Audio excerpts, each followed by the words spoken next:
India दुनिया का सबसे बड़ा गोल्ड लविंग मार्केट है, 6 लाख करोड़। हाउएवर इंडिया में गोल्ड एक सोसाइटल नॉर्म एक्सपेक्टेशंस है। हाय टाइकून्स, मेरा नाम सलोनी है। मैं एक core Jain Marwari joint middle class family से आती हूँ।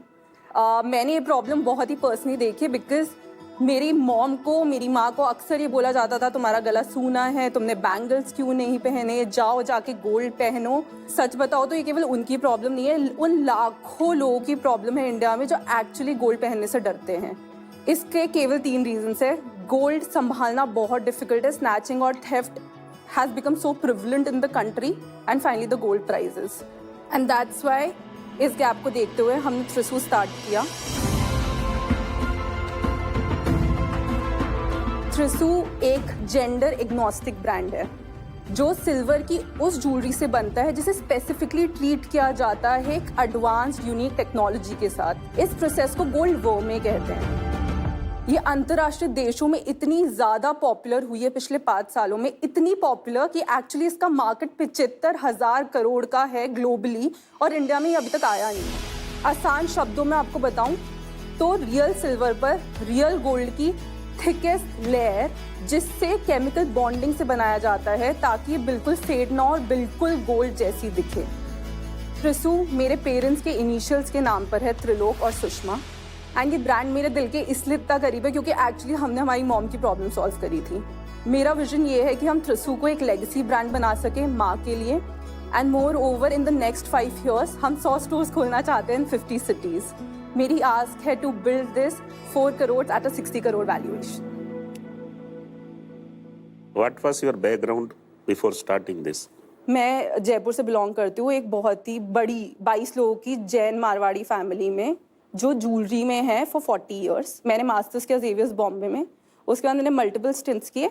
मेरा लास्ट स्टिंट एक ऐसी कंपनी में था जिसमें मैं अर्लीस्ट एम्प्लॉई थी। मैंने कंपनी को 7 लाख से महीने से 7 करोड़ ले जाने में एक बहुत ही इंपॉर्टेंट रोल प्ले किया, और वो सबसे फास्टेस्ट स्टार्टअप बन गया to reach 100 crores। Which one was that? It's a company called Bliss Club. Bliss Club। मिनू या उसके बाद रियलाइज हुआ कि थ्रिसू स्टार्ट करना है क्योंकि 2023 में सर स्टार्ट किया। अनब्रेकेबल चेन्स को एक कैटेगरी बनाया, सोल्ड आउट हो गए। इसलिए बनाया क्योंकि लोगों को बुलाया बैंगलोर में, FGDS करे, मल्टीपल कैटेगरीज उनको दी। सबसे पहली कैटेगरी जो उन्होंने उठाई वाज एक्चुअली चेन्स। बार बार उसको पुल कर रहे थे, आज पुल क्यों करो, दे आर लाइक इंडिया में बहुत बड़ी प्रॉब्लम है कि चेन्स बहुत ईजिली टूट जाती हैं। लाए अनब्रेकेबल चेन्स बनाया, जुलाई में स्टार्ट किया, got a great traction from community. अगस्त में unfortunately I lost my mom, so realise किया कि हमें ब्रांड बंद करना है, नहीं कर सकते because it was all her. And when I say we, I also have my elder sister, मेरी बड़ी बहन भी है जो प्रोडक्ट हेड है कंपनी की। दिसंबर में हमने हमारा फर्स्ट राउंड रेस किया, जनवरी में फिर से वापस से स्टार्ट किया, जनवरी में 1 लाख महीना किया, अक्टूबर में 80 लाख महीना किया। So, hi Saloni, welcome to Bharat के सुपर फाउंडर्स। Thank you.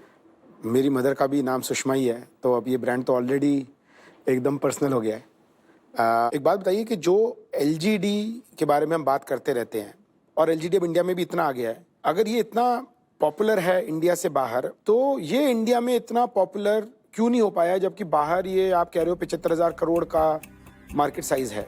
इसके 3 रीजंस हैं। सबसे पहले टाइमिंग। गोल्ड आज इतना ज़्यादा एक्सपेंसिव हो गया है कि एक्चुअली आज इसका मार्केट दिख रहा है। अगर मैं 5 साल पहले ये कर रही होती, consumer behaviour was never ready. Second, ये सप्लाई साइकिल इतनी स्ट्रिंजेंट है कि एक्चुअली इंडिया में केवल इसके 10 प्लेटर्स हैं और इंटरनेशनल स्टैंडर्ड्स पे 3 प्लेटर्स है। इनफैक्ट उन सबकी प्लेटिंग इंडिया से होके जाती है।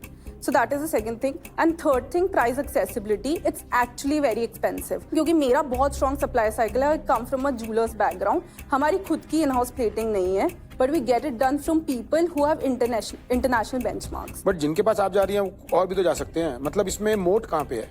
मोट यहाँ पे है कि हमारे पास एक्चुअली के लीगल डॉक्यूमेंट्स है where they can not do anything locally. Means आपके जो प्लेटर हैं वो किसी और के साथ इंडिया में काम नहीं कर सकते। यस। वो आपको लगता है कि वो सस्टेनेबल है? आप उनको कितना बिजनेस देती होंगी? नहीं, वो सस्टेनेबल एब्सोल्युटली नहीं है।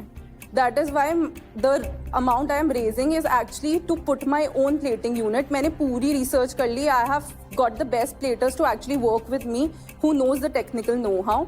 The reason I want to put my own plating unit is simply this, एक तो मेरा कंट्रोल रहे और मेरे GMs बहुत बेटर हो जाएंगे। तो सलोनी, पहले तो मैं आपको बोलूँगी कि आप जो बोल रहे थे मुझे ऐसे नॉस्टैल्जिक फील हो रहा था। मेरी जर्नी में मेरी मदर का बहुत ही बड़ा रोल है। मैंने भी अपनी मदर को, I think I lost my mother during this journey and I know कितना हार्ड होता है। सो आप जैसे जैसे बता रहे थे, I could completely relate to you. तो आप एक बार बता सकती हैं कि जो आप 80 लाख महीने कर रही हैं वो किस चैनल से कर रही हैं, और आपका एबिटा लेवल तक क्या इकोनॉमिक्स है, और हर साल आपने कितना रेवेन्यू किया है और कितना बर्न किया है, वो भी आप एक बार जर्नी बता दीजिए। मेरा 100% D2C है। Okay. Yeah, 1% is Myntra, which is absolutely negligible in the whole P&L.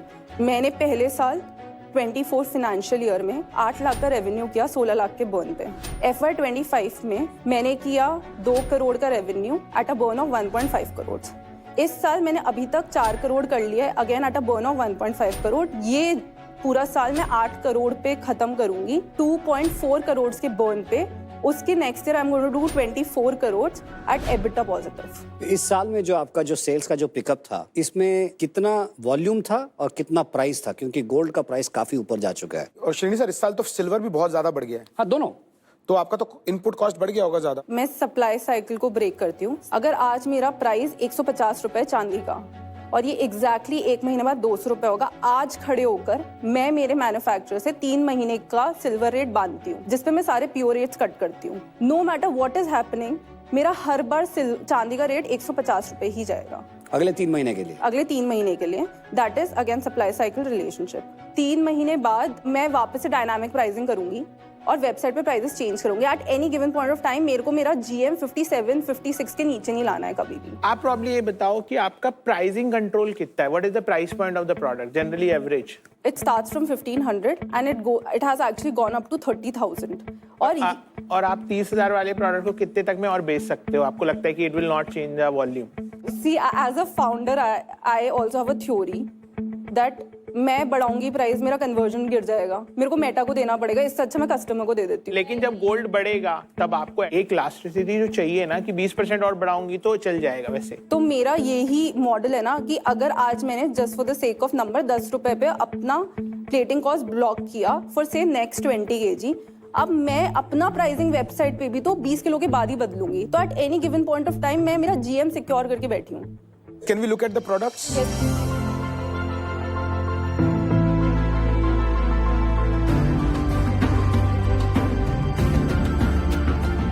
Seriously, looks like gold here. Market, can we have a look at the scores?